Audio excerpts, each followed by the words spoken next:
warahmatullahi wabarakatuh. Perkenalkan, nama saya Andi Manafisa. Saya dari program studi Pendidikan Ekonomi semester 7 pagi di Universitas Pancasakti Bekasi. Pada video kali ini, saya ingin menjelaskan terkait tentang studi kelayakan bisnis. Pada soal yang pertama, yaitu kemukakan alasan saudara mengapa sebelum melakukan kegiatan usaha perlu dilakukan studi kelayakan bisnis terlebih dahulu. Jelaskan. Menurut saya, peran studi kelayakan bisnis itu sangat penting, terutama dari sisi sebagai seorang investor. Sebagai seorang investor, melakukan analisis menyeluruh terhadap potensi keuntungan dan kerugian pada sebuah perusahaan penting untuk dilakukan. Maka dari itu, bagi para investor, manfaat studi kelayakan bisnis membantu pengambilan keputusan guna memilih ide usaha yang memiliki potensi untuk keuntungan yang relatif tinggi.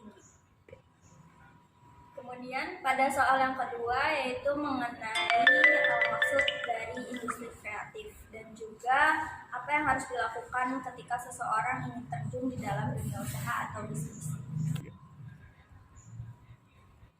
Maksud dari industri kreatif itu Maksud dari industri kreatif ini sebenarnya adalah suatu kegiatan perekonomian yang dibuat dari hasil ide, kemampuan, dan kreativitas dari seseorang, atau bisa dibilang juga sebagai industri kreatif. Industri kreatif juga bisa dikatakan sebagai proses memproduksi barang atau jasa dengan melalui proses kreatif di dalamnya. Kemudian yang selanjutnya adalah apa yang harus dilakukan oleh seseorang manakala ingin terjun di dalam dunia usaha atau dunia bisnis. Menurut saya, yang paling pertama dan yang paling utama adalah menentukan terlebih dahulu peluang apa yang bisa kita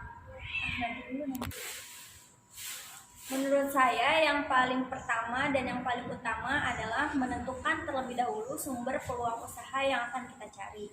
Sumber peluang usaha bisa dari diri sendiri seperti dari hobi, keahlian, hingga latar belakang pendidikan dan lain sebagainya. Kemudian setelah itu menentukan sektor yang tepat untuk kita geluti. Selain mencari sumber peluang usaha, kita juga harus bisa menentukan sektor yang tepat untuk kita geluti dan kuasai. Sektor yang tepat untuk kita geluti dan kuasai. Misalnya, apakah kita akan berfokus pada sektor jasa layanan atau produk.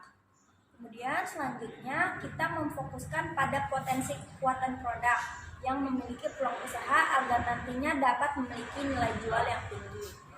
Dan yang terakhir, kita harus terus evaluasi serta berdayakan peluang yang kita miliki agar bisa menjadi sebuah produk.